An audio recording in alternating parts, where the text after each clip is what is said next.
জনতা বলে একটি সংগঠন, তার একজন নেতাও অ্যারেস্ট হয়েছে।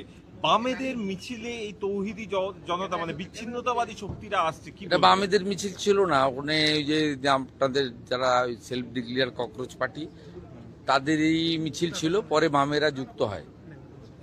তা আমি ধন্যবাদ জানাবো পশ্চিমবঙ্গে যারা এই নিট আন্দোলনের পার্ট ছিল, তারা এই ঘটনায় একেবারেই যুক্ত নয়, আমরা ভালো করে দেখেছি এবং তারা সোশ্যাল মিডিয়াতেও দিয়েছে যে সাংবাদিকদের উপরে বর্বরচিত আক্রমণ এবং এই ধরনের ঘটনার সঙ্গে যারা যুক্ত তাদের দায়িত্ব তারা নিচ্ছে না। তারা সোশ্যাল মিডিয়াতেও দিয়েছে, আমাকে কলকাতা পুলিশের সিপি সব পাঠিয়েছে, দেখেছে। এই শক্তিটা কমপ্লিটলি বিদেশি শক্তিদের দ্বারা মদতপুষ্ট হতে পারে, তদন্তকারীরা বলতে পারবেন। কিন্তু যেভাবে সংবাদ মাধ্যমের কর্মীদেরকে মেরেছে, রক্তপাত করেছে এবং প্রাণঘাতীর চেষ্টা করেছে, তার বিরুদ্ধে ব্যবস্থা 7টা মামলা হয়েছে। সব মামলা কিন্তু রিপোর্টাররা করেছেন। পুলিশ 2-1টা সুমোটো মামলা করেছে, কিন্তু রিপোর্টাররাই এগিয়ে এসে করেছেন। এই প্রথম পশ্চিমবাংলায় রিপোর্টাররা বছরের পর বছর ধরে আক্রান্ত হয়েছে। 23-এর পঞ্চায়েত ভোটে কি অবস্থা হয়েছে আপনারা দেখেছেন, 22-এর পুরো ভোটে কি হয়েছে, ভাঙড়ে কিভাবে পিটানো হয়েছে, সন্দেশখালীতে পিটানো হয়েছে, অভয়া আন্দোলন, আরজিকর আন্দোলনে কিভাবে মার খেয়েছে রিপোর্টাররা, কিভাবে রক্তপাত হয়েছে। না প্রেস ক্লাব কোনো ভূমিকা নিয়েছে, না তদানীন্তন মুখ্যমন্ত্রী বা পুলিশ কোনো ভূমিকা নিয়েছে, না কেউ গ্রেপ্তার হয়েছে। কিন্তু এবারে আপনারা দেখেছেন, আমরা গণতন্ত্রের চতুর্থ স্তম্ভ শুধু ভাষণে বলি না, কাজও করি। আমি তৎক্ষণাৎ পিজিতে ছুটে গেছি এবং রিপোর্টাররা সাহস পেয়েছে, তারা এগিয়ে এসে এফআইআর করেছে, মেডিকেল করেছে, গ্রেপ্তার হয়েছে 14 জন। যাদের ভিডিওতে দেখা গেছে তারা গ্রেপ্তার হয়েছে। এদের সঙ্গে ককরোচ পার্টি, নিট আন্দোলনের কোনো সম্পর্ক নেই।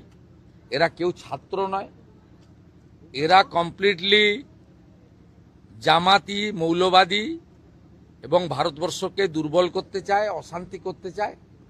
আর গত 10 সপ্তাহব্যাপী যে বিজেপি রাষ্ট্রবাদী সরকার চলছে, তারা যে সিদ্ধান্তগুলো আইন কার্যকর করার ক্ষেত্রে নিয়েছে, সেই যন্ত্রণা থেকে এই অসভ্যতামিটা এরা করছে।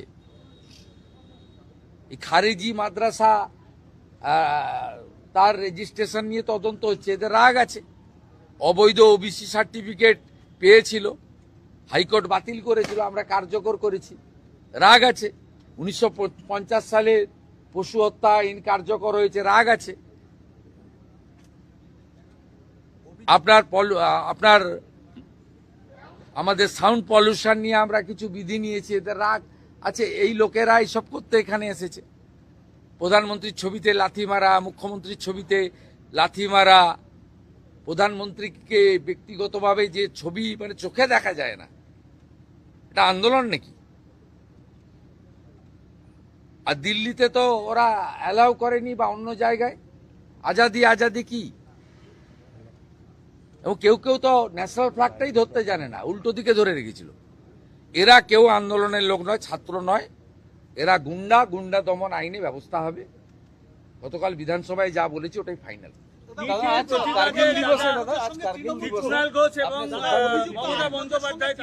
আজকে কার্গিল দিবস। কার্গিল দিবসে যারা শহীদ হয়েছে আমাদের ভারত মাতাকে সুরক্ষিত রাখার ক্ষেত্রে, তাদের স্মরণ করার দিন। সোশ্যাল মিডিয়াতেও করেছি। এখানে মন কি বাত শুরুর আগে এখানে যে আমাদের অস্থায়ী শহীদ বেদি বানানো হয়েছে, সেখানে দাঁড়িয়ে স্যালুট করেছি।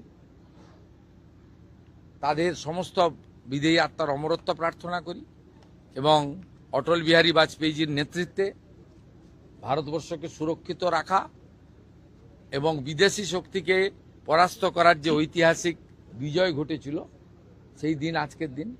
গোটা দেশ শ্রদ্ধার সঙ্গে শহীদদের স্মরণ করছে এবং গর্বের সঙ্গে কার্গিল বিজয় দিবস পালন করছে।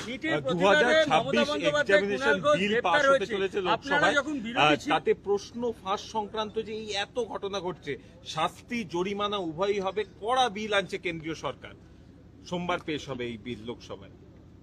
দেখুন, নরেন্দ্র মোদীজি বরাবর এসব বিষয়ে জিরো টলারেন্সের নীতি নিয়ে চলেন এবং আন্দোলনকারীরা তার প্রতি আস্থা রেখেছেন। এবং তিনি ব্যবস্থা নিচ্ছেন এবং গোটা দেশবাসীর আস্থা আছে এবং তিনি শুধু বিল আনা নয়, কার্যকর করার ক্ষেত্রেও ফাস্ট ট্র্যাকের কথা বলেছেন। বাকি বিস্তারিত বিলে আমরা জানতে পারবো। বিল প্লেসের আগে, অনুমোদনের আগে এর থেকে বেশি কিছু বলা কোনো মুখ্যমন্ত্রী উচিত নয়। নিটের প্রতিবাদে কুণাল ঘোষ মমতা বন্দ্যোপাধ্যায় প্রতিবাদ মিছিল করেছিলেন। দাদা আফরোজের সঙ্গে তৃণমূলের যোগ পাওয়া গেছে।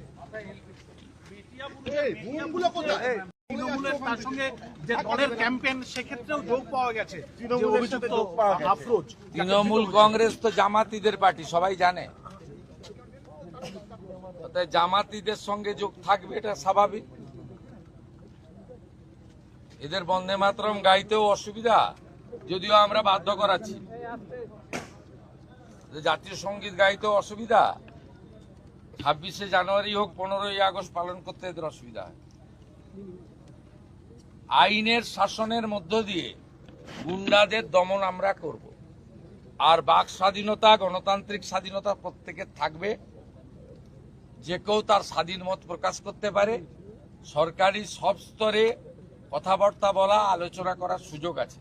কিন্তু এই যে শক্তি যারা সাংবাদিকদের বেছে বেছে পিটিয়েছে, নির্দয়ভাবে পিটিয়েছে, খুন করার জন্য পিটিয়েছে, এদেরকে গুন্ডা দমন আইনেই সাজা দেওয়ার ব্যবস্থা হবে।